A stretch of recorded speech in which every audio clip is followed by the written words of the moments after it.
Waza, waza, waza, waza, hey, hey. ሰላም ጤና ይስጥልን የተወደዳችሁ የቻናላችን ቤተሰቦች እንዴት ቆያችሁልን? የ36ኛ ሳምንት የእንግሊዝ ፕሪሚየር ሊግ ጨዋታዎች ተከናውነዋል። አንድ መርሃ ግብር ዛሬ ምሽት የመጨረሻ የ36ኛ ሳምንት ጨዋታ በለንደን ቶተንሃም ሆትስፐር ስቴዲየም ቶተንሃም ከሊድስ ዩናይትድ ጋር በሚያደርጉት ጨዋታ ይጠናቀቃል።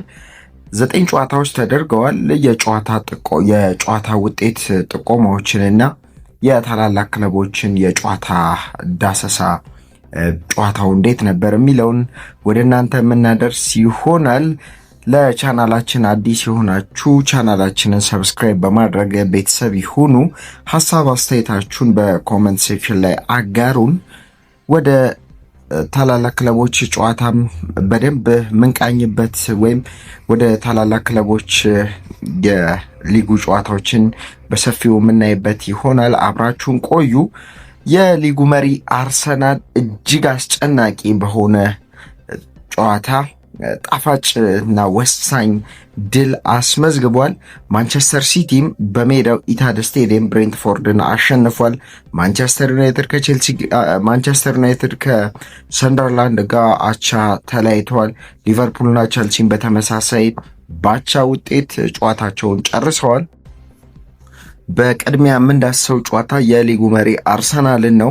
በለንደን ኦሎምፒክ ኤልዛቤት ስቴዲየም አርሰናል ከዌስትሃም ዩናይትድ ያደረጉት ጨዋታ በአርሰናል 1-0 በሆነ ውጤት በማሸነፍ ጣፋጭ ድል ማስመዝገብ ሲችል በጨዋታው የድል ግቧን ያስቆጠረው በ83ኛው ደቂቃ ሊያንድሮ ትሮሳርድ ኳስና መረብን አገናኝቶ አርሰናልን አሸናፊ ሲያደርግ፣ ይህንንም ውጤት ተከትሎ አርሰናሎች ነጥባቸውን ወደ 79 ከፍ ማድረግ ችለዋል። ይሄ ለአርሰናል በእጅጉን ትልቅ የሚባል ውጤት ነው። በትናንቱ ጨዋታ አርሰናል እጅግ በጣም ተቸግሮ ሜዳ ላይ ተመልክተናል። በይበልጥ ቤን ዋይት ከተጎዳ በኋላ ወደ ሜዳ የተደረገው ቅያሬ ማርቲን ዙቢሜንዲ ገብቶ ዲክላን ራይስን በቀይ መስመር ላይ አውጥተውት ሚካኤል አርቴታ ያደረጉት እንቅስቃሴ ቡድኑን ዋጋ አስከፍሏል። ይህንንም የተመለከቱት ሚካኤል አርቴታ ትሮሳርድን ማርቲን ዙቢሜንዲን መልሰው 39 ደቂቃ ሜዳ ላይ ከቆየ በኋላ መልሰው ቀይረው አስወጥተውታል። በጨዋታው ዌስትሃም ዩናይትዶች 93ኛው ደቂቃ ላይ ያቻነት ጎል ቢያስቆጥሩም ዳቪድ ራያ ላይ በተሰራው ጥፋት ጎሉ ተሽሮ አርሰናል ጨዋታውን 1-0 ማሸነፍ ችሏል። አርሰናል በትናንቱ ጨዋታ እጅግ በጣም በዌስትሃም መከላከል ተቸግሮ ነበር። ዌስትሃሞች ጥብቅ መከላከልን ነበር ወደ ሜዳ ይዘው የገቡት። አርሰናል ይህን ውጤት ተከትሎ ነጥባቸውን 79 በማድረስ ቀጣይ 2 ጨዋታዎችን ማሸነፍ የሚችሉ ከሆነ ከ22 ዓመት በኋላ የእንግሊዝ ፕሪሚየር ሊግን ዋንጫ ማንሳት ይችላሉ። በጨዋታው ሌላኛው ትልቁ ክስተት የነበረው የዌስትሃሙ ተጫዋች ፈርናንዴዝ ከዳቪድ ራያ ጋር አንድ ላንድ ተገናኝቶ የሳተው ኳስ ምናልባት በ2023/24 የውድድር ዓመት ሶን ሄንግሚን ቶተንሃም ማንቸስተር ሲቲ ባደረጉት ጨዋታ ላይ ከሳተው ኳስ ጋር ተመሳሳይነት ያላቸው ነው። ዴቪድ ራያ ደግሞ ያዳነው ኳስ በ2022 የካታር ዓለም ዋንጫ አርጀንቲና ከፈረንሳይ ጋር በነበረው የፍጻሜ ጨዋታ ራንዳል ኮሎሙዋን የመታውን ኳስ ኤሚ ማርቲኔዝ ያዳነውን አይነት የሚመስል ኳስ በማዳን ትልቅ ታሪክን ሰርቷል ዳቪድ ራያ። አርሰናሎች የትናንቱ ውጤታቸው እጅግ በጣም አስጨናቂ ነበር ማለት ይቻላል።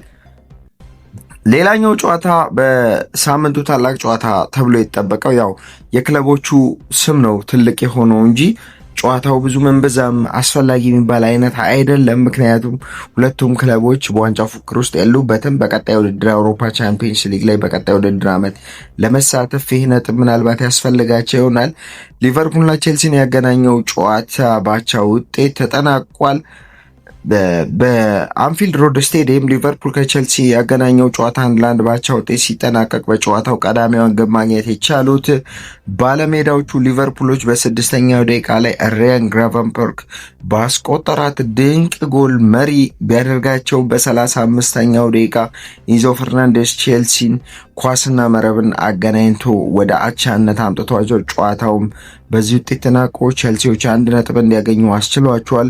በዚህ ጨዋታ ውጤት መሰረት ሊቨርፑሎች ነጥባቸውን 59 ሲያደርሱ ቼልሲዎችም ወደ 49 ከፍ ማድረግ ችለዋል። ቼልሲዎች ግን በዚህ ውድድር ዓመት በአውሮፓ ቻምፒየንስ ሊግ የተሳትፎ ቦታን ይዞ ለማጠናቀቅ በሚደረገው ፉክክር ላይ በእጅጉን የወጡ ነው የሚመስለው።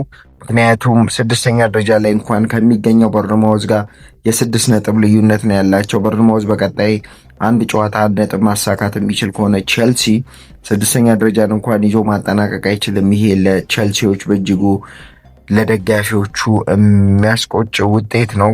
በዚህ ውድድር ዓመት ቼልሲዎች ብዙ ነገሮችን ጠብቀው ነበር። የአሰልጣኝ ኤንዞ ማሬስካን መሸኘት ክለቡን ምን ያህል እንደጎዳው መመልከት ይቻላል። ሌላው በስቴዲየም ኦፍ ላይት ስቴዲየም ማንቸስተር ዩናይትድን ከሰንደርላንድ ጋር ያደረጉት ጨዋታ 0-0 በሆነ አቻ ውጤት ተጠናቋል። ማንቸስተር ዩናይትዶች በዚህ ጨዋታ ላይ አማካኛቸውን ካርሎስ ካዝሜሮን ወደ ሜዳ ይዘው ሳይገቡ ወደ ሜዳ ጨዋታውን ገብተው የጀመሩት። ማንቸስተር ዩናይትዶች በእጅጉን ተቸግረው ሰንደርላንዶች ሀይለው ባመሹበት ጨዋታ 0-0 በሆነ ውጤት ተጠናቋል ጨዋታው። ማንቸስተር ዩናይትዶችን በቀጣይ ውድድር ዓመት አውሮፓ ቻምፒየንስ ሊግ መሳተፋቸውን አረጋግጠዋል። ማንቸስተር ዩናይትዶች ነጥባቸውም 65 ላይ ማድረስ ችለዋል። ሌላው በኢታድ ስቴዲየም ብሬንትፎርድን ጋብዞ ማንቸስተር ሲቲ 3-0 ማሸነፍ ሲችል የማንቸስተር ሲቲን የማሸነፊያ ግቦች ያስቆጠሩት በ60ኛው ደቂቃ ላይ ኤርሊንግ ብሮት ሆላንድ በ60ኛው ደቂቃ ላይ ጀርሚ ዶኩ ድንቅ ጎል አስቆጥሮ መሪ ሲያደርጋቸው በ75ኛው ደቂቃ ላይ ኤርሊንግ ብሮት ሃላንድ ሲያስቆጥር በ90+3 ላይ ኦማር ማርሙሽ ሶስተኛውን ግብ በማስቆጠር ማንቸስተር ሲቲዎችን አሸናፊ ማድረግ ችለዋል። ይህንንም ውጤት ተከትሎ ሲቲዎች ነጥባቸውን ወደ 74 ከፍ ማድረግ አርሰናል ጋር አሁንም ያላቸው የነጥብ ልዩነት 5 ቢሆንም አንድ ቀሪ ተስተካካይ ጨዋታ አላቸው።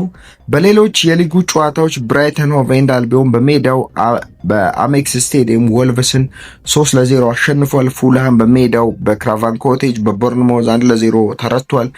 በርንሌ በተርፍ ሙር በሜዳው ካስቶን ቪላ ጋር 2-2 አቻ በሆነ ውጤት ጨዋታውን ጨርሰዋል። ክሪስታል ፓላስም ከኤቨርተን ጋር በሻላረስት ፓርክ 2-2 ተለያይቷል።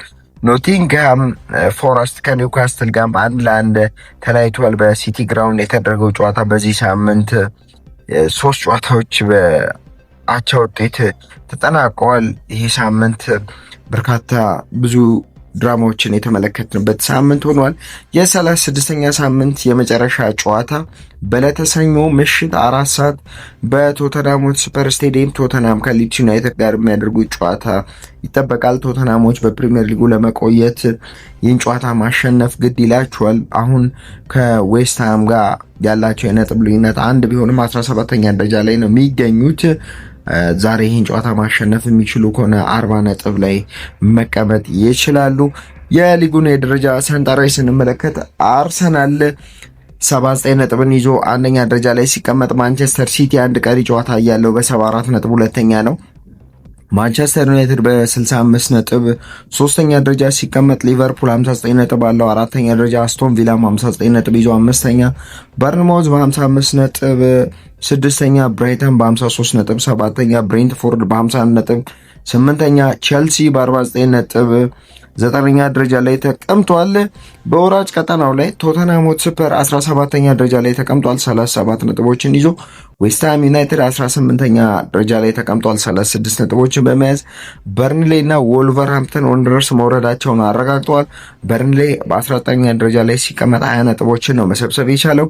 ወልቨርሃምፕተን የመጨረሻው 20ኛ ደረጃ ላይ ሲቀመጥ 18 ነጥቦችን በመያዝ በወራጅ ቀጠና ውስጥ የሚገኙ ክለቦች ናቸው። ከፍተኛ ግብ አስቆጣሪዎቹን ስንመለከት የማንቸስተር ሲቲው ኤርሊንግ ብሮት ሃላንድ በ26 ጎሎች ሲመራ ኢጎር ቲያጎ ከብሬንትፎርድ በ2 ጎሎች ይከተላል። አንቶን ሰሜኒዮና ዣው ፔድሮ 15 ጎሎችን በማስቆጠር በሊጉ ከፍተኛ ጎል አስቆጣሪነቱን ተከታትለው እየመሩ ይገኛሉ። የዛሬን እዚህ ጋር እያጠቃለልን በሌሎች ወቅታዊና አዳዲስ መረጃዎች እስከምንገናኝ ተማሪዎች በትምህርታችሁ፣ ሰራተኞች በስራችሁ ውጤታማ እንድትሆኑ እየተመኘን በሰላም በጤና ቆዩልን። ዋዛ የስፖርቱ መዓዛ